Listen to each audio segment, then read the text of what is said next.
तो आज हम लोग पार्लियामेंट और स्टेट लेजिस्लेचर के कंपैरिजन के लास्ट पार्ट पे आ जाते हैं, जो है लेजिस्लेटिव प्रोसीजर। तो हम लोग पहले लाइक ऑलवेज पार्लियामेंट से शुरू करेंगे। तो आप आर्टिकल 107 पे आ जाइए। Come to article 107 which reads provision as to introduction and passing of bills.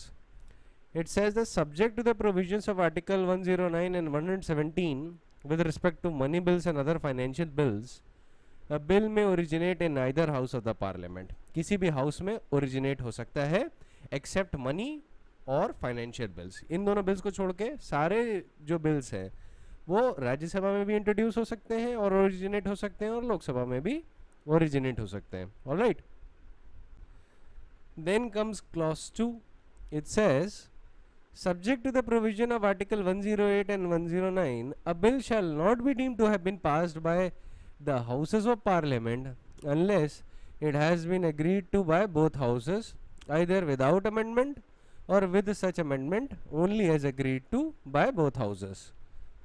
Basically article 107 का क्लॉज 2 आपको इतना समझाता है कि कोई भी बिल जो पास होना है वो तभी दोनों हाउसेस के द्वारा पास किया हुआ माना जाएगा अगर दोनों ही हाउसेस उस बिल पे अग्री कर गए हैं बाय मेजॉरिटी।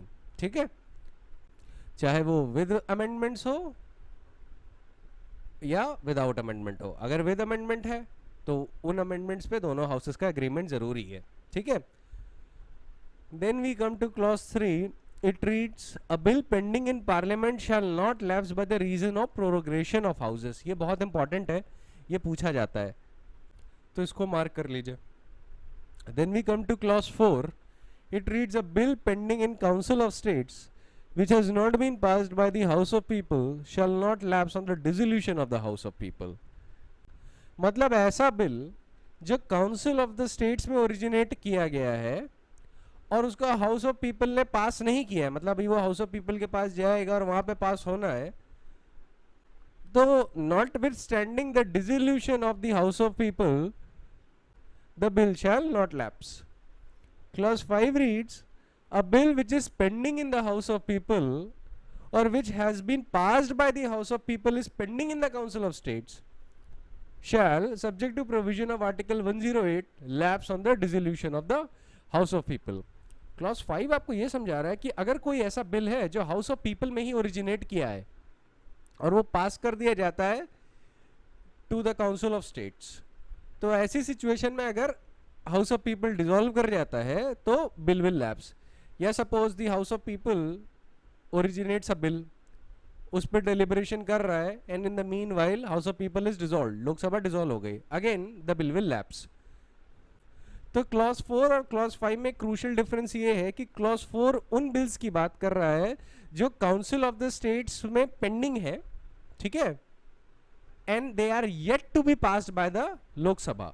ठीक है, मतलब अभी उन्हें लोकसभा भेजना है, इसका मतलब है it is pending in the council of states and it is yet to be passed by the Lok Sabha. But in clause 5, a bill which is pending in the council of not council of people, Council of States, I am saying House of People. ठीक है, a bill which is pending in the House of People or which has been passed by the House of People is pending in the Council of States. मतलब in either situation the bill is originated in the House of People, तब वो bill lapse कर जाएगा on the dissolution of House of People. इसको याद करने का मेरा अपना तरीका ये है कि मैं ऐसे इमेजिन कर लेता हूँ, the bill which is originated by the Council of State shall not lapse on the dissolution of House of People. A bill which is originated by the Lok Sabha, ठीक है, and which is suppose passed by the Lok Sabha and it is pending in the Council of States shall lapse on dissolution of Lok Sabha. ठीक है, तो मैं ऐसे imagine कर लेता हूँ, तो मुझे याद रखने में दोनों को आसानी हो जाती है। आप अपने लिए कोई भी मेथड इमेजिन कर सकते हैं जो भी आपको सूटेबल लगे। तो article 107 is very important. Article 108 is also equally important. It reads joint sitting of both houses in certain cases. It says, if after a bill has been passed by one house and transmitted to other house, the bill is rejected by the other house, or the houses have finally disagreed as to amendments to be made in the bill, or more than 6 months elapse from the date of reception of the bill by the other house without the bill being passed by it. तीन situation है, दूसरे house ने bill reject कर दिया है, या दोनों houses में डिसएग्रीमेंट हो गया है अमेंडमेंट्स को लेके, या तीसरी सिचुएशन है कि बिल पास हो गया एक हाउस से और दूसरे हाउस में 6 महीने तक के लिए पेंडिंग है. ये तीनों सिचुएशन आपको याद रखनी है. तो ऐसी सिचुएशन में president of India, unless the bill has elapsed by the reason of dissolution of the House of People, notify to the House by message if they are sitting, or by public notification if they are not sitting, his intention to summon them to meet in a joint sitting for the purpose of deliberating and voting on the bill, provided nothing in this clause shall apply to money bill. देखिए money bill के मामले में ना राज्यसभा की कोई power नहीं होती है, लोकसभा की सारी पावर होती है. Clause 2 reads, in reckoning such period of 6 months as is referred to in clause 1, no account shall be taken of any period during which the house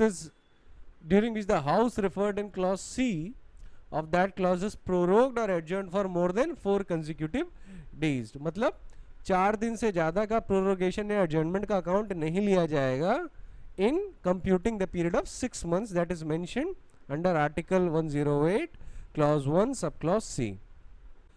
Then clause 3 reads, where the president has under clause 1 notified his intention of summoning the houses to meet in a joint sitting, neither house shall proceed further with the bill, but the president may at any time after the date of his notification summon the house to meet in a joint sitting for the purpose satisfied in the notification, and if it does so, the houses shall meet accordingly. अब basically purpose ये है कि bill में कोई नई चीज़ ना introduce हो जाए जिससे लेके एक फर्दर डिसएग्रीमेंट हो जाए या बिल के सेंट्रल पॉइंट्स ही चेंज हो जाए. तो जैसे ही प्रेसिडेंट ऑफ इंडिया आर्टिकल 108 के क्लॉज 1 में नोटिफिकेशन देते हैं जॉइंट सिटिंग के पर्पस के लिए, या मैसेज देते हैं जॉइंट सिटिंग के पर्पस के लिए, तो कोई भी हाउस अब इस बिल को लेके फर्दर कोई काम नहीं करेगा. ठीक है, अब जो भी काम होना है उस बिल को लेके वो जॉइंट सिटिंग पे ही होगा, उससे पहले अब कुछ नहीं होगा. फिर क्लॉज 4 पे आते हैं. क्लॉज 4 कहता है, if at the joint sitting of the two houses the bill with such amendments if any as are agreed to in joint sitting, मतलब जितने भी अगर अमेंडमेंट होंगे तो वही होंगे जो जॉइंट सिटिंग में दोनों हाउसेस जिस पे अग्री करते हैं, and is passed by the majority of total number of members of both houses present and voting, it shall be deemed for the purpose of this constitution to be passed by both houses.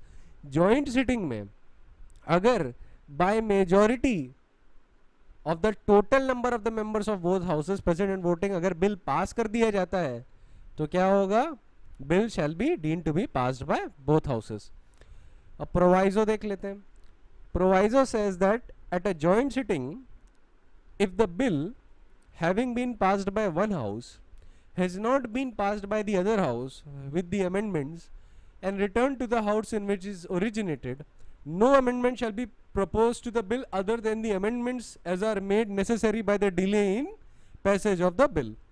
Clause B reads, if the bill has been so passed and returned, only such amendments as aforesaid shall be proposed to the bill, and other amendments as are relevant to the matters with respect to which houses have not agreed, and the decision of the person presiding as to the amendments which are admissible under this clause shall be final. Joint sitting को लेके आपको एक बात बता देता हूँ, presiding officer का decision final होता है विद रिगार्ड टू प्रोवाइजो. ये जो प्रोवाइजो क्लॉज ए बी में हम लोग अभी पढ़ रहे हैं, इसमें प्रिसाइडिंग ऑफिसर का ओपिनियन फाइनल होता है, तो इस पे सवाल आ सकता है आपको. और कौन प्रिसाइड करता है joint sitting of both houses को? Speaker of Lok Sabha. ठीक है. Then we come to clause 5. Clause 5 reads, और ये इंपॉर्टेंट है, ये भी बहुत पूछा जाता है. Clause 5 is very important. It reads, a joint sitting may be held under this article and a bill passed thereat, notwithstanding a dissolution of the House of People has intervened, since the President notified his intention to summon the House to meet therein. अब ये बहुत important इसलिए हो जाता है क्योंकि usually आप imagine करते हैं कि बिल तो लैप्स कर जाएगा अगर लोकसभा डिसॉल्व हो गई. Let us imagine that the bill has been originated in Lok Sabha. लेकिन अगर प्रेसिडेंट ऑफ इंडिया ने आर्टिकल 108 के क्लॉज 1 में नोटिफिकेशन दे दिया है जॉइंट मीटिंग का, ठीक है, तो ऐसी सिचुएशन में ये होगा कि notwithstanding the dissolution of Lok Sabha the houses may meet and deliberate on the bill and pass a bill in accordance with article 108. अब एक बहुत इंपॉर्टेंट पॉइंट सोचने के लिए बनता है कि जॉइंट सिटिंग में भी अगर डेडलॉक हो गया तो कौन जीतेगा. Let us suppose joint sitting में राज्यसभा या लोकसभा में आपस में डेडलॉक हो गया तो कौन जीतेगा.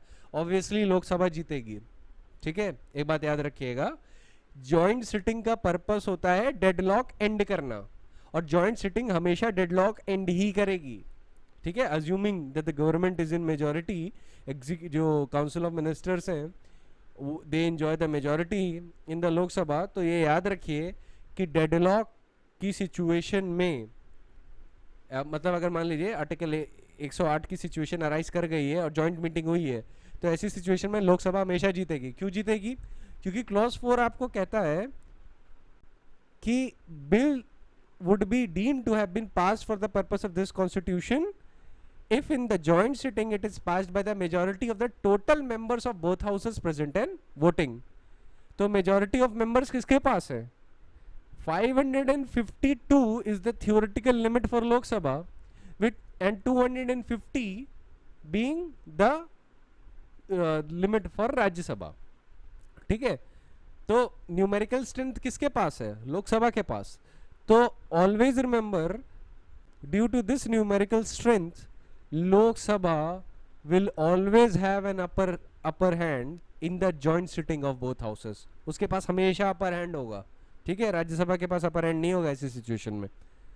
तो जॉइंट सिटिंग में भी it is the Lok Sabha which has the power over Rajya Sabha.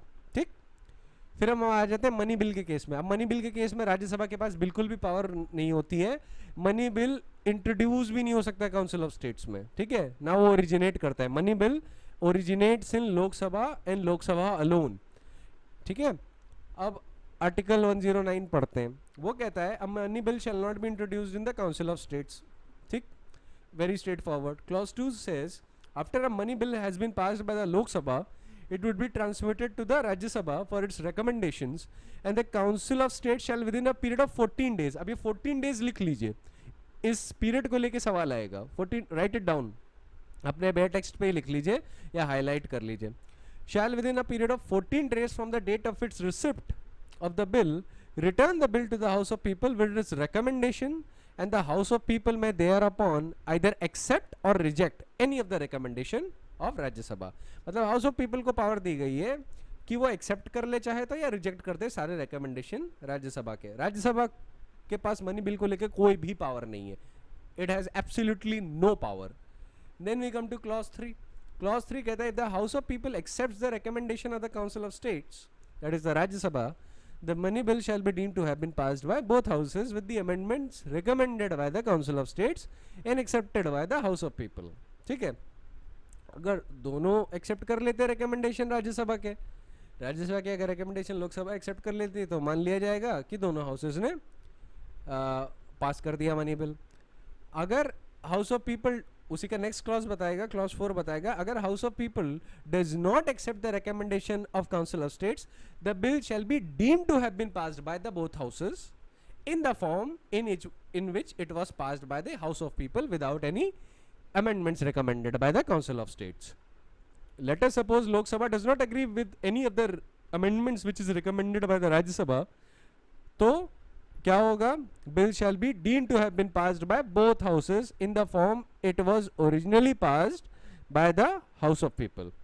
Clause 5 says if a money bill is passed by the House of People and transmitted to the Council of States for its recommendation is not returned to the House of People within the set period of 14 days. मतलब let us suppose Rajya Sabha के पास bill गया और वो बैठ गए bill pay 14 दिन के लिए या उससे ज़्यादा के लिए, और कोई भी उन्होंने काम नहीं किया, ना फॉर नो अगेंस्ट, बस बिल रखा रहा अपनी टेबल पे पेंडिंग रखा रहा. तो ऐसी केस में again it shall be deemed to have been passed by both houses at the expiration of such period in the form in which it was passed by the Lok Sabha. तो article 109 आपको सीधे यही बता देता है राज्यसभा के पास मनी बिल्स को लेके तो बिल्कुल ही कोई पावर नहीं है. आर्टिकल 110 बताता है डेफिनेशन ऑफ मनी बिल्स. ठीक है, अब इसके अंदर क्या क्या आता है? Imposition, abolition, remission, alteration and regulation of any tax, regulation of borrowing of money और giving any guarantee by the government of India or amendment of any law with respect to financial obligations undertaken or to be undertaken by the government of India, या custody of consolidated fund और contingency fund of India, the payment of money into and withdrawal of money from any such kind. मतलब कोई भी अगर ऐसा काम होने वाला है जिसका charge consolidated fund of India पे पड़ेगा या कंटिजेंसी फंड ऑफ इंडिया पे पड़ेगा, तो ऐसी सिचुएशन में it shall be deemed to be a money bill. फिर अप्रोप्रिएशन बिल जो होते हैं, जो कंसोलिडेटेड फंड ऑफ इंडिया में कंसोलिडेटेड फंड ऑफ इंडिया में से निकाले जाते हैं, तो वो भी मनी बिल माने जाएंगे। अप्रोप्रिएशन बिल आपको आर्टिकल 114 में मिलेंगे, 114 में, ठीक है। तो यही सारी चीज़ें क्लॉज जी तक चीज़ें। इसमें receipt of money in consolidated fund of India, public और पब्लिक अकाउंट ऑफ इंडिया में, या audit of such accounts etcetera etcetera, ये सारी चीज़ें you can look it up yourself, उसको रीड करने की ज़्यादा ज़रूरत नहीं है। Clause 2 reads that the bill shall not be deemed to be a money bill only by the reason that it provides for imposition of fines or any pecuniary penalty. Fine or penalties are not within the ambit of money bill per se, ठीक है।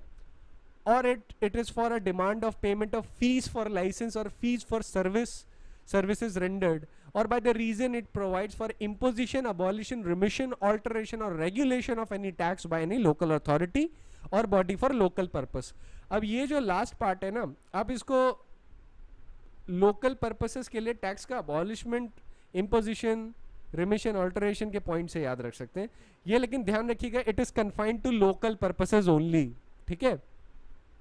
क्योंकि अगर कोई भी imposition, abolition या remission और alteration या regulation of any tax है which is on a state और अ यूनियन स्केल, तो ऐसी सिचुएशन में क्या होगा, ऐसी सिचुएशन में आर्टिकल 110 का क्लॉज ए अप्लाई कर जाएगा, ठीक है। लेकिन as far as it relates to any local authority और local body for local purposes, then it shall not be within the purview of money bill. Similarly, fines, pecuniary penalties, payment of fees or license fees again shall be out of the purview of money bill.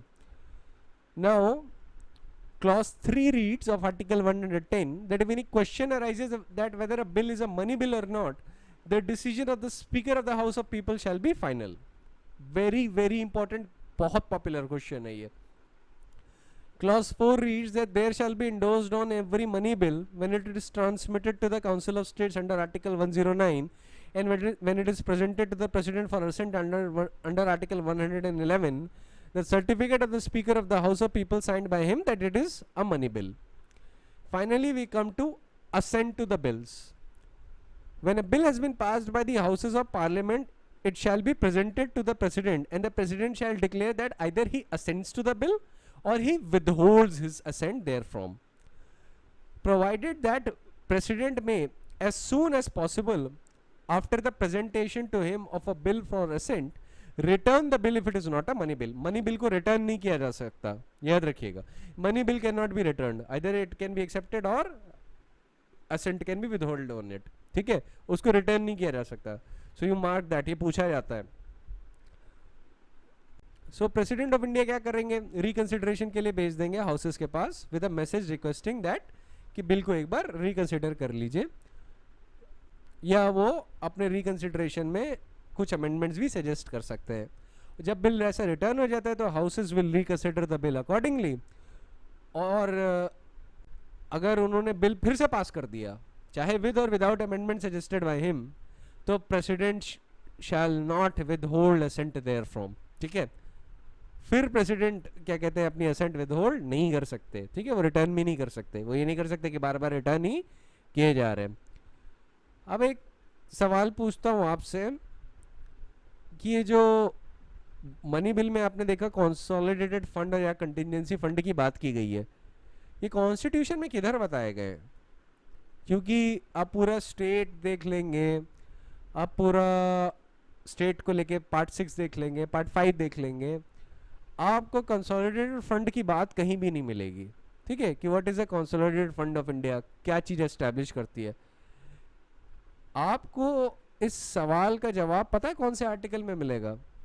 आपको इस सवाल का जवाब मिलेगा in article 266 and 267 respectively. 267 talks about contingency fund and 266 267 talks about the contingency fund of India, and 266 will talk about contingency consolidated fund and public accounts of India and of states. ठीक है, तो जब भी आप पढ़ते हैं ना about consolidated fund of India, public account of India या consolidated fund of the state, ये इस्टेब्लिश हुए हैं by the virtue of article 266. You look it up, ठीक है, यू लुक इट अप, क्योंकि जब भी आप अपने आंसर को सब्सटेंशिएट करेंगे while you are talking about money bills, which is a burning topic right now, because if you remember in Aadhaar judgment, that is K.S. Puttaswamy versus Union of India, decided in 2018, Justice Chandrachud in his dissent struck down the entire Aadhaar Act because it was passed as a money bill, and he said that it is not within the purview of money bill. ठीक है, वो money bill नहीं था and it was passed as a money bill. So right now that judgment has been sent for reconsideration to a larger bench. Let us see what happens. But कभी भी आप answer लिख रहे हैं consolidated fund of India या consolidated fund of the state या public accounts of India की अगर बात होती है, तो आर्टिकल 266 की जब आप बात करेंगे या उसका रेफरेंस देंगे ना, तो एग्जामिनर पे बड़ा अच्छा इंप्रेशन पड़ता है कि you know more than the next person and it shows your mastery over the constitution. देखिए, पहला स्टेप जो होता है ना of mastery over the bare act, statute या कॉन्स्टिट्यूशन, पहला step is always mastering the bare text itself. ठीक है, एक बार आपने उसको मास्टर कर दिया, then you move on to the case laws. Case laws देखिए नए नए आते जाते रहते हैं, क्लासिक केसेस तो हमेशा के लिए रहते हैं, लेकिन जो बेयर टेक्स्ट है ना वो बाय एंड लार्ज आपका दोस्त होना चाहिए, आपके टिप्स पे होना चाहिए.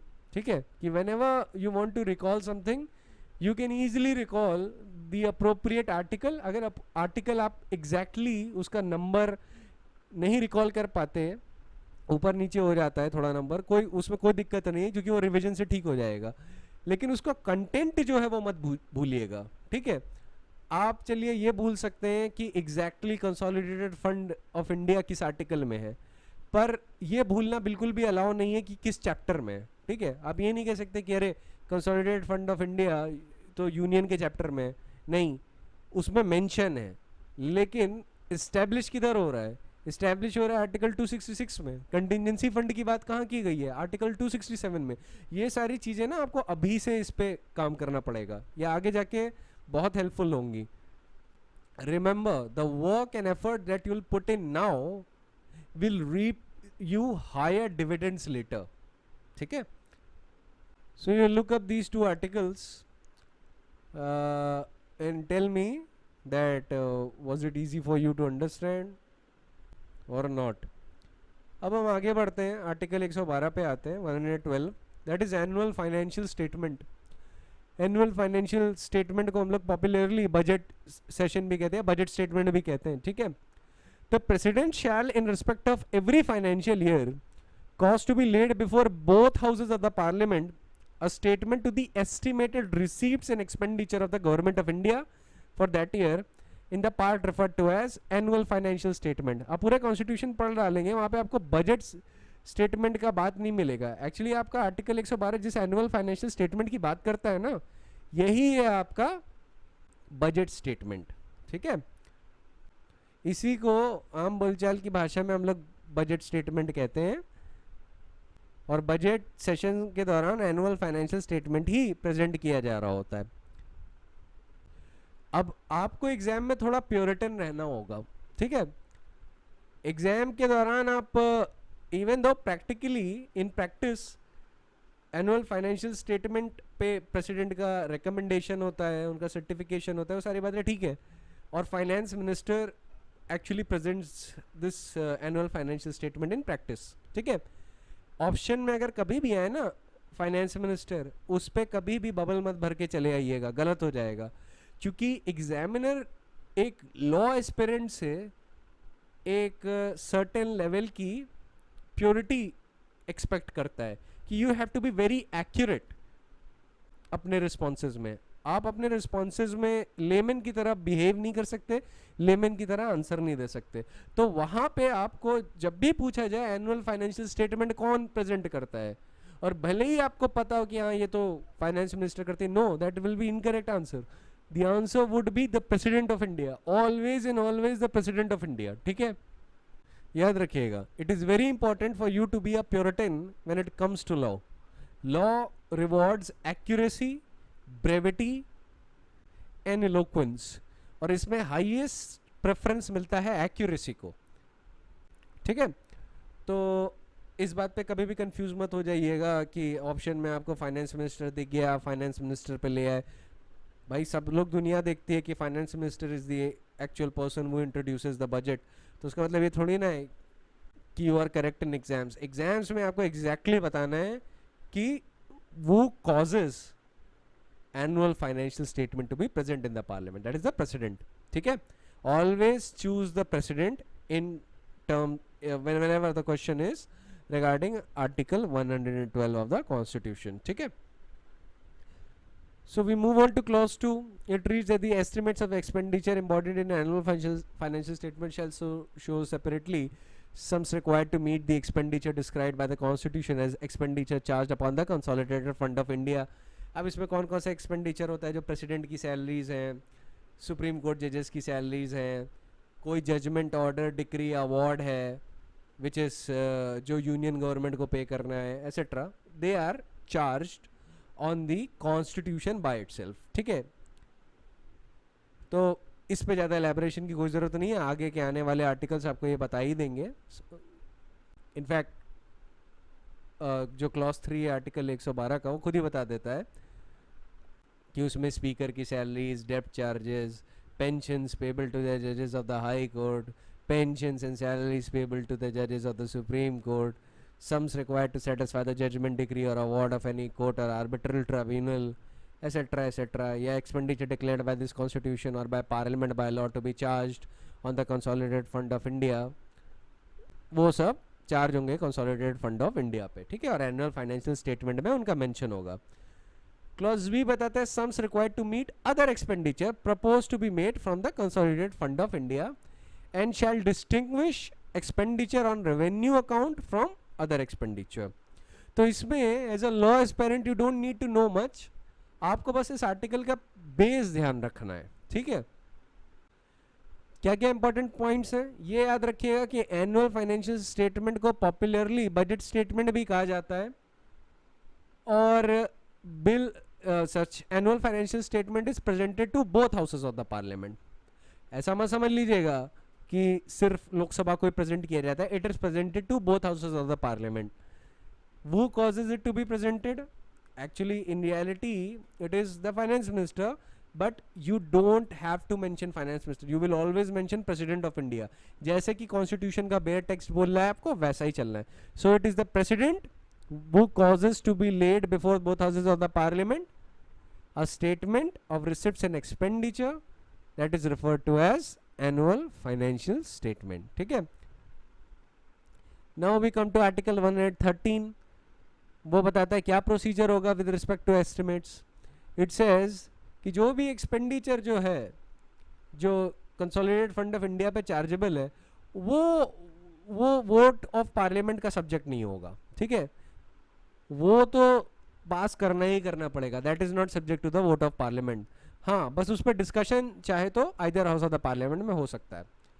देन क्लॉज 2 सेज कि अदर जो दूसरा एक्सपेंडिचर होगा जो डिमांड फॉर ग्रांट्स के लिए सबमिट होगा हाउस ऑफ पीपल को, तो house of people would have the power to assent और refuse assent to any demand or to assent to any demand subject to reduction of the amount specified therein. And clause 3 reads that no demand for grant shall be made except on the recommendation of president. तो article 113 से आपको क्या क्या चीजें gather होती है. पहला कि demand for grant can be introduced only on the recommendation of president, not otherwise. This is the first thing you need to understand. Second thing that you need to understand is कि जो बाकी का expenditure है which is not charged on the consolidated fund of India by law or by the constitution itself, तो उनको छोड़ के जो बाकी का एक्सपेंडिचर है तो उसको ग्रांट या असेंट करने की पावर किसके पास है? हाउस ऑफ पीपल के पास है. ठीक है, the power is with the house of people, be very particular about that, Lok Sabha के ही पास पावर है. फिर आता है आपका अप्रोप्रिएशन बिल, आर्टिकल 114 में. It says that as soon as may be after the grants under article 113 have been made by the house of People, there shall be introduced a bill to provide for appropriation out of the consolidated fund of India of all money required to meet the grant so made by the Lok Sabha and the expenditure charged on the consolidated fund of India, but not exceeding in any case the amount shown in the statement previously laid before the parliament. अब याद रखिएगा, ये statement present करने के बाद, ascent आने के बाद एक अप्रोप्रिएशन बिल पास होना होता है in order to appropriate money out of the consolidated fund of India. बिना अप्रोप्रिएशन बिल पास हुए मनी नहीं निकाला जा सकता कंसोलिडेटेड फंड ऑफ इंडिया से, ठीक है, unless and until there is a parliamentary law which is empowering the president or the council of ministers or any other body to do so. तो usual procedure क्या है, appropriation bill आप pass करिए, फिर money निकलवाइए consolidated fund of India से with the power of that appropriation bill, ठीक है. Then we come to clause 2 of article 114. It reads, no amendment shall be proposed to any such bill in either house of the parliament which will have the effect of varying the amount or altering the destination of any grant so made or of varying the amount of any expenditure charged on the consolidated fund of India, in the decision of the person presiding as to whether an amendment is admissible under this clause shall be final. यहाँ पे mark कर लीजिए और लिख लीजिए, decision of presiding officer shall be final, article 114 के clause 2 के right next to में, ठीक है. Then refer to clause 3, it says subject to the provision of article 115, जो supplementary additional और excess grants की बात करेगा, उसमें भी लोकसभा के ही पास पावर है उन grants को देने की. एंड आर्टिकल 116 जो votes on account और votes of credit और exceptional grants की बात करता है, no money shall be withdrawn from the consolidated fund of India except under the appropriation made by law passed in accordance with the provision of this article. तो consolidated fund of India से पैसे निकालने का subject to article 115 and article 116 एकमात्र तरीका क्या है, appropriation bill. ध्यान रखिएगा इस बात का. Then we come to article 115. इसमें भी सेम बात की गई है, नॉट सेम बात नहीं की गई है, उस सेंस में मैं सेम बात की बात कर रहा हूँ कि इट इज़ द लोकसभा वो has the power to grant supplementary additional and excess grants. लेकिन कौन इंट्रोड्यूस करेगा ये स्टेटमेंट फॉर एडिशनल एक्सपेंडिचर या एक एक्स्ट्रा अमाउंट स्पेंड हो गया और पैसा कम पड़ गया है, इस बात का स्टेटमेंट कौन इंट्रोड्यूस करेगा, प्रेसिडेंट ऑफ इंडिया अगेन. और ये जो स्टेटमेंट है it shall B laid before both houses of the parliament. देखिए लेड तो होगा वो both houses of the parliament के सामने, लेकिन ग्रांट करने की पावर सिर्फ और सिर्फ लोकसभा के पास है, ठीक है. याद रखिएगा, it can be introduced on the recommendation of the president and by the president. Secondly, the statement shall be laid before both houses of the parliament and the power to grant supplementary additional or excess grants is with the Lok Sabha alone, ठीक है. देखिए article 115 की situation तब आती है कि मान लीजिए कि अप्रोप्रिएशन बिल में जितना, मान लीजिए let us suppose 1 lakh crore का बजट हुआ, ठीक है, और वो पास कर दिया. गवर्नमेंट ने पैसा खर्च कर दिया और बोल दिया कि अभी साल ख़त्म नहीं हुआ है, 2 महीने बचे हैं और हमारे पास पैसा कम पड़ गया, तो हमें एडिशनल ग्रांट्स की ज़रूरत है, एडिशनल पैसे की ज़रूरत है. तो वो एक नया statement, the president of India will present a new statement for such supplementary additional और excess grants to both houses of the parliament and the Lok Sabha shall have the power to grant supplementary additional और excess grants as the case may be. एक और situation हो सकती है जहाँ पे article 115 को रिजॉर्ट करना होगा कि मान लीजिए आपने एक्सपेंडिचर एक इमेजिन किया था, एक्सपेंडिचर ज़्यादा हो गया या कोई ऐसी सर्विस या सिचुएशन अराइज हो गई जिसको लेके आपने सोचा नहीं था, है ना. तो ऐसी सिचुएशन में you need to resort to article 115. Procedure आपका वही होगा कि provisions of article 112, 113, 114 shall apply, ठीक है. फिर हम आ जाते हैं आर्टिकल 116 पे, क्योंकि ये सब ज़्यादा चीज़ें कॉम्प्लिकेटेड नहीं है. अब आर्टिकल 116 बात करता है votes on account and votes of credit and exceptional grants.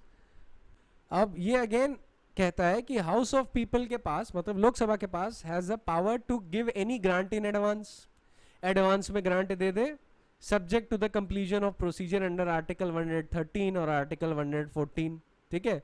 या it can also give a grant for meeting an unexpected demand, या it can make an exceptional grant which forms no part of the current services to any financial year.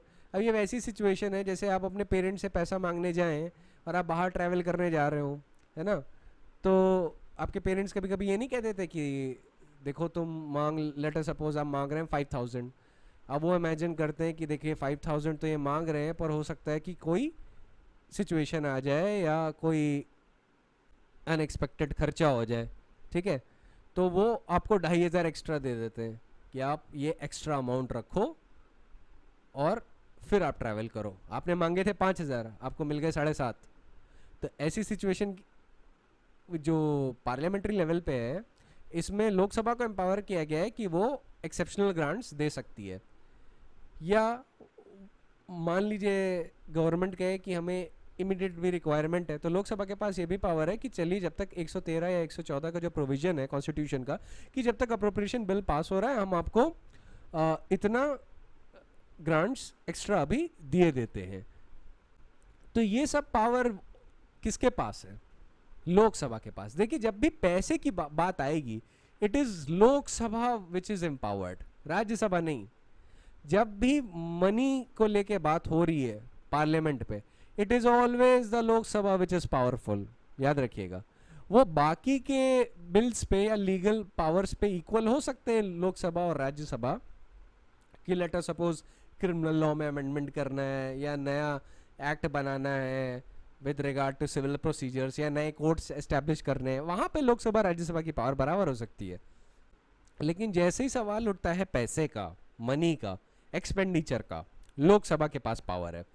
तो votes on account, votes of credit और exceptional grants को लेके power किसके पास है? Again Lok Sabha के पास है, ठीक है। फिर हम आ जाते हैं आर्टिकल 117 पे, which talks about the special provision as to financial bills. It says that the bill or amendment making provision for any of the matters specified in subclause A to F of clause 1 of article 110 shall not be introduced or moved except on the recommendation of the president, and a bill making such provision shall not be introduced in the council of state. मतलब president of India he money bill introduce करवा सकते हैं, उसी को लेके जो recommendation जो होता है वो प्रेसिडेंट ऑफ इंडिया ही करते हैं। और इंट्रोड्यूस कौन से हाउस में होगा? लोकसभा में होगा, काउंसिल ऑफ स्टेट्स में नहीं होगा। प्रोवाइजो वही कहता है कि कोई भी रिकमेंडेशन रिक्वायर्ड नहीं है प्रेसिडेंट ऑफ इंडिया का when the amendment is for reduction और अबॉलिशन ऑफ एनी टैक्स, ठीक है। तो इस प्रोवाइजो का थोड़ा ध्यान रखिएगा, ये घूम फिर के आ सकता है पर बहुत ज़्यादा नहीं आता, कभी कभी आ जाता है। Clause 2 reads that the bill or amendment shall not be deemed to make any provision for any matters aforesaid by the reason only that it provides for imposition of fines or pecuniary penalties, or for demand or payment of fees or license or fees for services rendered, or by the reason that it provides for imposition, abolition, remission, alteration or regulation of any tax by local authority or body for local purpose. ये again ये एक explanatory clause है जो आपको बस ये doubt हटाने के लिए बता रहा है कि देखिए प्रेसिडेंट ऑफ इंडिया का रिकमेंडेशन नहीं इंपॉर्टेंट है, जहाँ पे बिल या amendment is for the purpose of abolition, remission etcetera of any tax which is imposed by local authority और a local body for local purpose, या अ बिल और amendment is for the purpose of enhancing और imposing fines और pecuniary penalties और for the payment of fees और licences etcetera. तो उसी के पर्पस से, क्योंकि आप जानते हैं वो मनी बिल भी नहीं माना जाता है, because if you refer to article 110 clause 2 आपको सेम बात वहाँ मिलती है। यही चीज़ आर्टिकल 117 में for the sake of doubt clearance आपको बताया गया है कि आपको कोई कंफ्यूजन ना रहे। Then we come to clause 3, it says that a bill which if enacted and brought into operation would involve expenditure from the consolidated fund of India shall not be passed by either house of parliament unless the president has recommended to that house for the consideration of bill. Again, कोई भी bill जो अगर पास हो गया तो जो अगर act बन गया तो कंसोलिडेटेड फंड ऑफ इंडिया पे उसका एक्सपेंडिचर चार्ज होगा, जो भी बॉडीज उसके अंदर एस्टैब्लिश हुए हैं उनकी salaries, allowances etcetera consolidated fund of India पे चार्ज होंगी। तो ऐसी सिचुएशन में president of India can alone recommend for the introduction and consideration of that bill. तो फाइनेंशियल बिल्स को इंट्रोड्यूस कौन करता है? प्रेसिडेंट ऑफ इंडिया, ठीक है। He is the one who recommends for the deliberation on that bill. Money bill को तो council of states में इंट्रोड्यूस ही नहीं किया जाता है, that has to be presented to the Lok Sabha itself.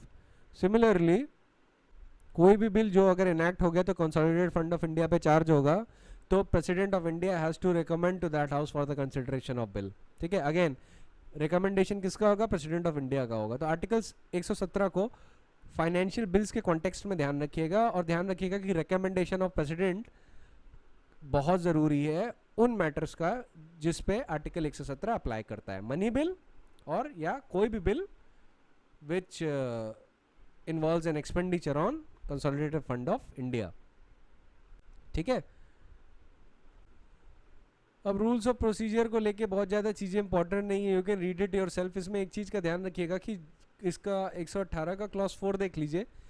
It says that joint sitting of two houses the speaker of the house of people और in his absence such person as may be determined by the rules of procedure which has been made regarding joint sittings, ऐसा person shall preside करेगा, ठीक है। Clause 3 में President, after consultation with the chairman of the Council of States and the Speaker of the House of People, makes rules with respect to the joint sittings and for the communication between two houses. तो clause 4 आपको वही बता देता है कि usually it is the speaker and in his absence such other person as rules of procedure may determine. अब rules of procedure किस चीज़ को लेके? joint sitting को लेके, ठीक है। वहाँ पे लोकसभा के अपने रूल्स ऑफ प्रोसीजर नहीं चलेंगे, वहाँ पे वो रूल्स ऑफ प्रोसीजर चलेंगे जो प्रेसिडेंट ने after consultation with the vice president and the speaker of the house of people बनाए हैं, ठीक है। याद रखिएगा, मैंने वाइस प्रेसिडेंट थोड़ा अलग तरीके से मेंशन कर दिया, is the chairman of the council of state, is the ex officio chairman of the council of states. तो कंफ्यूज मत हो जाइएगा, ये सारी चीज़ें आपको ध्यान में रखनी है। फिर article 120 language of the parliament की बात कर रहा है। अब इसमें आपको एक बात का ध्यान रखना है कि ये जो हिंदी और इंग्लिश लिखा है, इसमें इंग्लिश जो है उसका एक डीम्ड ओमिशन है after 15 years from the commencement of this constitution, ठीक है। तो ये पीरियड ऑफ 15 ईयर्स शायद पूछ लिया जाए, वैसे पूछा नहीं जाता है। ये वो सारी चीज़ें जो आप लास्ट ही में याद करिएगा वही सही है। फिर आर्टिकल 121 और 122 थोड़ा इंपॉर्टेंट है। 121 talks about the restriction on discussions in parliament. It says no discussion shall take place in the parliament with respect to the conduct of any judge of the Supreme Court or High Court in discharge of his duties except upon the motion for presenting an address to the president praying for the removal of the judge. मतलब removal proceedings के दौरान ही आप जज का conduct question कर सकते हैं, otherwise parliament में कोई भी डिस्कशन टेक प्लेस नहीं लेगा with respect to the conduct of any judge of the Supreme Court or the High Court. Similarly, we come to Article 122, which bars the court from inquiring into the irregularity of procedure, if any, which has been committed in the Parliament. Article 122 कहता है कि validity of any proceeding in the Parliament shall not be called into question on the ground of alleged irregularity of procedure. अब courts का interpretation इस बारे में ये है कि इरेगुलरिटी को वो क्वेश्चन नहीं कर सकते, पर इलीगैलिटी को वो क्वेश्चन कर सकते हैं। Irregularities are not to be confused with the word illegality. अगर किसी भी प्रोसीजर में इलीगैलिटी होगी, then it is within the courts jurisdiction to pronounce upon the validity of the same, but they can not pronounce upon the validity of any irregularity. किसकी authority है इस चीज की इरेगुलरिटी हुई है या नहीं हुई है in either house of the parliament? किसकी अथॉरिटी है? लोकसभा में स्पीकर की है, राज्यसभा में चेयरमैन की है, ठीक है। क्लॉज 2 रीड्स नो ऑफिसर और member of parliament in whom the powers are vested by or under this constitution for regulating procedure or for conduct of business or for maintaining order in the parliament shall be subject to the jurisdiction of any court in respect of exercise by him of those powers, ठीक है। तो constitution ने parliament का जो realm है वो अलग रखा है कि भाई उस रेल में जो जो चीज़ें होनी है या नहीं होनी है, ये प्रेसिडेंट या चेयर सॉरी प्रेसिडेंट कह रहा हूँ, स्पीकर या चेयरमैन एज द केस में भी अपने इंडिविजुअल लेवल पे डिटरमाइन करें और अकॉर्डिंगली अपना प्रोसीजर रेगुलेट करें। कोर्ट का इंटरफेरेंस वहाँ पे नहीं चलेगा, पर ध्यान रखिए वहीं तक नहीं चलेगा जहाँ तक इरेगुलरिटी हुई है। जहाँ इलीगैलिटी के रेल में वो क्रॉस कर गया, वहाँ पे courts do have the power. जब हम लोग केस लॉ का डिस्कशन करेंगे तो जब भी लेजिस्लेचर और जुडिशरी का क्लैश हुआ है ना, वो हमेशा इसी बात पे हुआ है। तो खैर हम उस पर आएंगे बाद में, अभी हम लोग स्टेट लेवल पे आ जाते हैं। अब आर्टिकल 196 पे आ जाइए लेजिस्लेटिव प्रोसीजर को लेके। अब ये भी सिमिलर बात करता है, फाइनेंशियल बिल और मनी बिल को छोड़ के बिल में originate in either house of the legislature of the state which has the legislative council, क्योंकि मनी बिल और फाइनेंशियल बिल सिर्फ लेजिस्लेटिव असेंबली में ओरिजिनेट कर सकते हैं। ठीक है, सेम सेम चीज़ें हैं। और article 196 is exactly similar to the provisions that we just read under article 107। ठीक है, सेम है, ऑलमोस्ट सेम है। तो देख लीजिएगा एक बार, उसमें कुछ भी कंफ्यूजन वाली बातें नहीं है। अभी जो हमने पढ़ा है ना उसी का रीइटरेशन है। क्लॉज 4 भी देखिए वही बात करेगा आर्टिकल 196 का, bill pending in the legislative council of the state which has not been passed by the legislative assembly shall not lapse by the dissolution of assembly। clause 5 बात करता है, a bill which is pending in the legislative assembly of the state or which has been passed by the legislative assembly is pending in the legislative council shall lapse on the dissolution of assembly। clause 3 वही बात करता है, bill pending in the legislature of the state shall not lapse by the reason of prorogation of the house or houses thereof। Same चीज़ें हैं, ठीक है, बस ध्यान रखिएगा money bill can not be introduced in the legislative council. अब difference कहाँ है, मेन डिफरेंस कहाँ है? मेन डिफरेंस है आपका आर्टिकल 197 में, क्योंकि हम अज्यूम करते हैं ना कि जैसे राज्यसभा होती है यूनियन लेवल पे, और accept in the case of money bill and financial bills, बाकी लॉज बाकी बिल्स में तो पावर इक्वल होती है विद द लोकसभा। ऐसा नहीं है लेजिस्लेटिव काउंसिल के केस में। आर्टिकल 197 में अभी आपको पता चल जाएगा। It reads that if after a bill has been passed by the legislative assembly of a state having a legislative council and transmitted to the legislative council, the bill is rejected by the council, या 3 महीने हो चुके हैं from the date on which the bill is laid before the council without the bill being passed by it, or the bill is passed by the council with amendments to which the legislative assembly does not agree, तो legislative assembly क्या करेगी?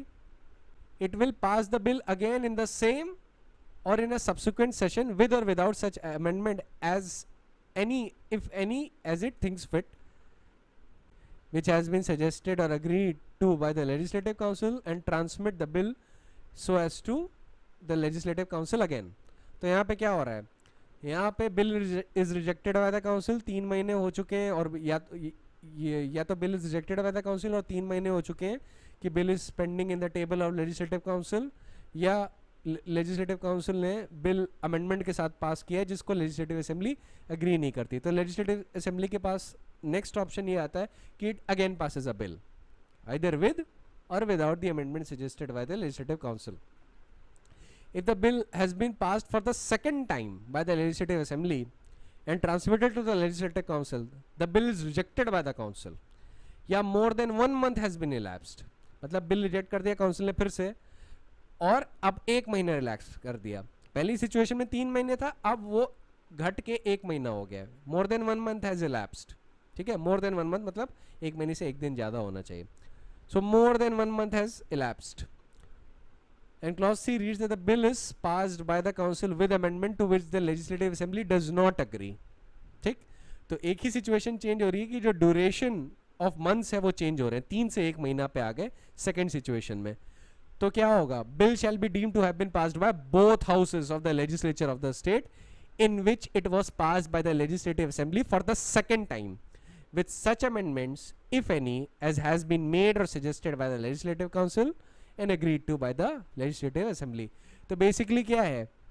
Basically ये है कि legislative assembly ने अगर second time bill pass कर दिया, सेकेंड टाइम फिर से बिल पास कर दिया, तो it would be deemed to have been passed by both the houses, both the legislative council and the legislative assembly। ठीक है,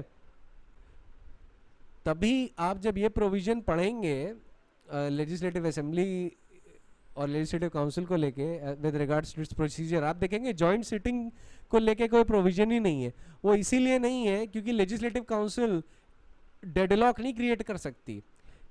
यहाँ पे दूसरी बार अगर बिल पास कर दिया लेजिस्लेटिव असेंबली ने, तो लेजिस्लेटिव काउंसिल के पास कोई पावर नहीं है उसको रोक पाने की। इनफैक्ट थ्योरेटिकल लिमिट जो है ना, जो लेजिस्लेटिव काउंसिल के ऊपर है कि वो एक बिल कितने टाइम तक पेंडिंग रख सकती है, वो है 4 महीने। ठीक है, 3 महीना तो ओरिजिनल है, ओरिजिनल 3 मंथ्स पीरियड जो हम लोग क्लॉज 1 में पढ़ते हैं।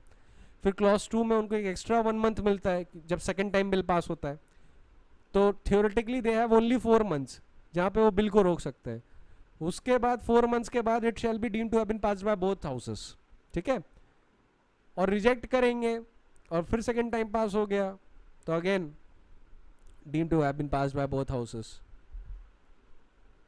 या कोई ऐसा अमेंडमेंट के साथ पास किया जिससे लेजिस्लेटिव असेंबली अग्री नहीं करती, तो bill again shall be deemed to have been passed by both houses in the form in which it was passed by the legislative assembly for the second time। तो precedence और preference constitution किसको दे रहा है? Legislative assembly को। ठीक है, not to the legislative council. Legislative council को राज्यसभा मत मान लीजिएगा स्टेट लेवल का, उनकी पावर्स थॉरली वीक होती हैं। ठीक है, एज कंपेयर टू राज्यसभा। फिर मनी बिल को लेके प्रोसीजर सेम है कि वो लेजिस्लेटिव काउंसिल में इंट्रोड्यूस नहीं होगा, 14 डेज का पीरियड है। और वही जो सेम प्रोविजन हमने अभी यूनियन लेवल में पार्लियामेंट के कॉन्टेक्स्ट में पढ़े थे, सेम प्रोविजन रीइटरेट हो रहे हैं। आर्टिकल 199 में डेफिनेशन ऑफ मनी बिल्स दी गई है, सेम प्रोविजन रीइटरेट कर रहे हैं। वहाँ पे कंसोलिडेटेड फंड ऑफ इंडिया की बात हो रही थी पार्लियामेंट में, यहाँ पे कंसोलिडेटेड फंड ऑफ स्टेट की बात हो रही है। ठीक है, पार्लियामेंट के लेजिस्लेटिव प्रोसीजर में of course consolidated fund of India की बात होगी, और यहाँ पे स्टेट लेजिस्लेटिव असेंबली के कॉन्टेक्स्ट में बात हो रही है, स्टेट लेजिस्लेचर की बात हो रही है, तो कंसोलिडेटेड फंड ऑफ स्टेट की बात होगी। तो सेम चीजें हैं। अब आर्टिकल 200 पे आ जाते हैं। अब इसका पैरा 1 और पैरा 2 जो है ये तो बिल्कुल ही सेम है जैसा कि हमने अभी प्रेसिडेंट के कॉन्टेक्स्ट में पढ़ा था अंडर आर्टिकल 111। ठीक है, कि भाई मनी बिल को आप रिटर्न नहीं कर सकते। आपके पास यूजुअली बिल्स को लेके 2 ही ऑप्शन होते हैं, आइदर एक्सेप्ट और विदहोल्ड असेंट देयर फ्रॉम। और अगर बिल मनी बिल नहीं है तो गवर्नर साहब क्या कर सकते हैं? वो बिल को रिटर्न कर सकते हैं विद अ मैसेज रिक्वेस्टिंग कि हाउसेस रिकंसिडर कर लें, और उसके बाद रिकंसिडरेशन के बाद हाउसेस ने फिर पास कर दिया तो governor shall not withhold assent therefrom. यहाँ तक तो सेम है, लेकिन एक एक्स्ट्रा प्रोवाइजो है यहाँ पे डिफरेंस है, मार्क कर लीजिएगा उसे, कि governor shall not assent to but shall reserve for the consideration of the President any bill which in the opinion of the governor would, if it becomes a law, would derogate the powers of the high court so as to endanger the position which that court by this constitution is designed to fill। ये proviso में difference है। ठीक है, फिर है आपका article 201 bills reserved for consideration। It reads that when a bill is reserved by a governor for consideration of the president shall declare either that he assents to the bill or he withhold assent therefrom। अब article 201 बता रहा है कि जब president के पास bill गया है, ठीक है, थ्रू गवर्नर, तो ऐसी सिचुएशन में what the president of India will do, now the president can declare that either he assents or withhold his assent, provided again that where bill is not a money bill, president may direct the governor to return the bill to house as the case may be, and the houses of the legislature of the state shall consider the message as is mentioned in the first proviso to article 200, and when a bill is so returned the houses shall reconsider the bill, and accordingly within the period of 6 months from the date of receipt of such message it is again passed by the house or houses with or without amendment, it shall be presented again to the president for his consideration। तो article 201 से हमें पता चलता है कि इन situations में president of India के पास एक रियल विटो है। यहाँ पे प्रेसिडेंट ऑफ इंडिया की एक रियल वेटो पावर है, थियोरेटिकल वेटो पावर की बात नहीं कर रहे, अब रियल वेटो मिलता है आर्टिकल 201 में। तो जब भी कोई bill is reserved by the governor for consideration of the president और बिल मनी बिल नहीं है, तो प्रेसिडेंट ऑफ इंडिया अपनी असेंट दे सकते हैं या असेंट विदहोल्ड कर सकते हैं या बिल रिटर्न कर सकते हैं if it is not a money bill. Money bill को लेके ही कैन आइदर असेंट और withhold his assent therefrom, ठीक है, सीधी सादी बात। मनी बिल को रिटर्न नहीं किया जा सकता, उसको असेंट किया जा सकता है या असेंट असेंट विदहोल्ड की जा सकती है, जिसको हम लोग पॉपुलरली कहते हैं रिजेक्ट कर दिया। He can do either of those things, but what he cannot do with regard to money bill is to return the money bill. money bill को return नहीं कर सकते। तो मान लीजिए मनी बिल के अलावा कोई बिल है, उसको प्रेसिडेंट ऑफ इंडिया ने रिटर्न कर दिया और बोला कि रिकंसिडर कर लीजिए, तो 6 महीने के अंदर रिकंसिडर करना है and it has to be again passed. तो अगेन पास होने के बाद ऐसा नहीं होगा कि वो ऑटोमेटिकली अब गवर्नर को असेंट करनी है और he can not again send it to the President. यहाँ पे साफ साफ लिखा है कि वो दोबारा प्रेजेंट होगा प्रेसिडेंट को फॉर हिज कंसिडरेशन। तो यहाँ पे एक रियल वेटो दी गई है प्रेसिडेंट ऑफ इंडिया को, याद रखिएगा, ठीक है। There is a real veto power that is vested in the President under article 201। चलिए ये हो गया। फिर आर्टिकल 202 एनुअल फाइनेंशियल स्टेटमेंट है, स्टेट के बारे में सेम बात करता है जैसा कि हमने आर्टिकल 112 में पढ़ा था। बस यहाँ पे ये है कि अथॉरिटीज़ बदल जाती हैं। अब emoluments and allowances of the governor, salaries of the speaker and deputy speaker of the legislative assembly या chairman or deputy chairman of the legislative council, expenditure on the consolidated fund of the state, जिन जिन चीज़ों में charge होगा, any sum required to satisfy judgment decree or award of any court or arbitrate tribunal, salaries and allowance of the जजेस of the high court etcetera etcetera. ये जो सारी चीज़ें ना consolidated fund of the state पे charge होती हैं। तो अगेन सेम प्रोविजन है स्टेट लेवल पे। फिर वही सेम प्रोविजन आपको आर्टिकल 203 में मिलेगा, procedure in the legislature with respect to estimates. फिर अप्रोप्रिएशन बिल को भी लेके वही प्रोविजन मिलेगा। सप्लीमेंट्री एडिशनल और एक्सेस ग्रांट्स को भी लेके आपको सेम प्रोविजन मिलेगा। आपको ध्यान रखना चाहिए कि स्टेट लेवल पे who is performing the functions similar to as of Lok Sabha, it is the legislative assembly. तो सप्लीमेंट्री एडिशनल ग्रांट्स कौन दे सकता है? लेजिस्लेटिव असेंबली ही दे सकती है। एक्सेप्शनल ग्रांट्स कौन दे सकता है? लेजिस्लेटिव असेंबली ही दे सकती है। डिमांड्स ऑफ ग्रांट्स को कौन असेंट या रिफ्यूज कर सकता है? लेजिस्लेटिव असेंबली ही कर सकती है, ठीक है। तो वही जो बेसिक चीज़ें जो हमने अभी पढ़ी, सेम चीज़ रीइटरेट हो रही हैं। फिर आर्टिकल 207 में भी special provision with respect of financial bills में वही सेम बात रीइटरेट होके बताई जा रही है स्टेट लेवल पे। वहाँ पे प्रेसिडेंट था अंडर आर्टिकल 117 और यहाँ पे गवर्नर साहब हैं, ठीक है। रूल्स ऑफ प्रोसीजर पे भी लेके हैं कि कौन रूल्स ऑफ प्रोसीजर फ्रेम करेगा। आइदर हाउस अपने हाउसेस को लेके जितनी भी चीज़ें, वो हाउस का जो प्रिसाइडिंग ऑफिसर है वो यूजुअली फ्रेम करता है प्रोसीजर। फिर communication between the two houses को लेके कौन रूल फ्रेम करेगा? It is again governor of India वो frame such rules. Union level पे व्हेन द कम्युनिकेशन की सिचुएशन इन्वॉल्व होती थी लोकसभा और राज्यसभा के बीच में, तो कौन रूल फ्रेम करता था? President of India. वो कम्युनिकेशन को भी लेके फ्रेम करते थे और जॉइंट सिटिंग को भी लेके करते थे। पर क्योंकि स्टेट लेवल पे जॉइंट सिटिंग की कोई सिचुएशन आनी ही नहीं है, क्योंकि लेजिस्लेटिव असेंबली के ही पास सारी पावर है with regard to passing of bills, तो जॉइंट सिटिंग का कोई मतलब नहीं बनता, तो सिर्फ कम्युनिकेशन का मतलब बनता है। तो लेजिस्लेटिव काउंसिल को लेके गवर्नर जो है after consultation with the speaker and the chairman of the legislative council rules बना देते हैं with respect to communication between the two houses, ठीक है। कि लेजिस्लेटिव काउंसिल और लेजिस्लेटिव असेंबली के बीच में कम्युनिकेशन कैसे होगा? इट इज़ द गवर्नर वो frames the rules after consultation with chairman and the speaker, ठीक है। अभी chairman of the legislative council और speaker of the legislative assembly है। ये लोकसभा या राज्यसभा का चेयरमैन और स्पीकर रिस्पेक्टिवली मत समझ लीजिएगा। फिर आर्टिकल 210 पे आ जाते हैं लैंग्वेज को लेके। अब यहाँ पे थोड़ी इंपॉर्टेंट चीज़ें हैं। अब यहाँ पे अलग अलग पीरियड बताया गया है कि आपने देखा था कि इंग्लिश के ओमिशन के लिए यूजुअली 15 साल का पीरियड है, पर हिमाचल प्रदेश, मणिपुर और मेघालय और त्रिपुरा के कॉन्टेक्स्ट में 15 साल का जो पीरियड है उसको 25 साल का पीरियड माना जाएगा, ठीक है। 25 साल बाद डीम्ड ओमिशन होगा। वैसे ही legislature of the state of Arunachal Pradesh, Goa और मिजोरम के लिए 40 साल का पीरियड माना जाएगा, ठीक है। कि वो 15 साल का जो पीरियड है ना, कि उसके बाद डीम्ड ओमिशन माना जाएगा।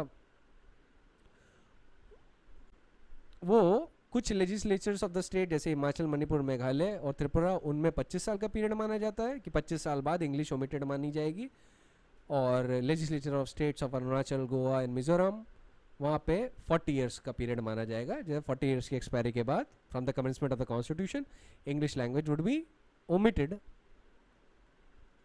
deemed to be omitted for the purpose of communicating in the legislative assembly. अब यूजुअली बात ये है कि जो ऑफिशियल बिजनेस या लैंग्वेज जो ट्रांजैक्ट होगी किसी भी स्टेट में वो हिंदी में होगी या इंग्लिश में होगी, पर मदर टंग में भी अलाउ किया जा सकता है इफ द चेयरमैन या स्पीकर एज द केस में भी उनको लगता है कि ए member can not adequately express himself in the language of Hindi or English, so he may allow him to he may allow him to express himself in this mother tongue. अब आप period याद करने मत बैठ जाइएगा, बस गोवा, मिजोरम और कौन सा थर्ड स्टेट था, हाँ थर्ड स्टेट था आपका अरुणाचल प्रदेश, इनको लेके 40 साल के पीरियड का ध्यान रखिएगा कि ये लार्जेस्ट पीरियड है. फिर 211 भी सेम चीज़ है, वो कहते हैं no discussion shall take place in the legislature of the state with respect to जज ऑफ द सुप्रीम कोर्ट और High Court in discharge of his duties. अब यहाँ पे रिमूवल वाला क्लॉज मिसिंग है, क्योंकि स्टेट लेजिस्लेटिव असेंबली के पास जब पावर ही नहीं होती रिमूवल की, तो वो उनके कंडक्ट को लेके कोई डिस्कशन कर ही नहीं सकते. ठीक है, as far as it relates to the discharge of their duties. Then we come to article 212, जो अगेन सेम बात कहता है कि validity of the proceeding in the legislative assembly of the state shall not be called into the question on the ground of any alleged irregularity of the procedure. It is in pari materia, मतलब material चीज़ों में, याद रखिएगा मैं ये statutory rule of construction के हिसाब से पेरी मटीरिया का एक्सप्रेशन यूज़ नहीं कर रहा, मैं उसके लिटरल सेंस में कर रहा हूँ. ठीक है, not in its statutory construction sense, कि mostly it is similar to article 122. ठीक है, टेक्स्ट आप देखेंगे तो आपको बाय एंड लार्ज सेम ही मिलेगा.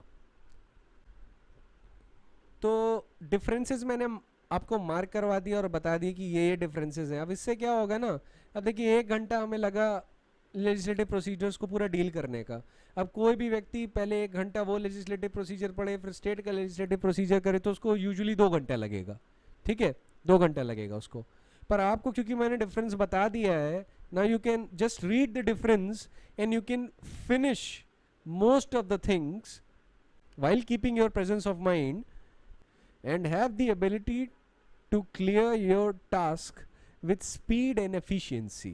ठीक है, जब रिवीजन या मेमोराइजेशन की बात होगी तो आप जल्दी जल्दी पढ़ पाएंगे. जितना जल्दी आप रिवीजन कर पाएंगे, जितना जल्दी आप याद कर पाएंगे कॉन्स्टिट्यूशन को, उतना आपका फ़ायदा होगा. ठीक है, तो हमारा कंपैरेटिव एनालिसिस यहीं पे ख़त्म हो जाता है. We are done with the comparative analysis. I don't think कि अब कॉन्स्टिट्यूशन में कोई ऐसे प्रोविजन है जो कंपैरेटिव एनालिसिस से हम लोग डील कर सकते हैं. हम लोग केस लॉज पे आ जाएंगे, and after case laws we will move on to legislative relations. ठीक है, so that is it for today. I would see you in the next lecture.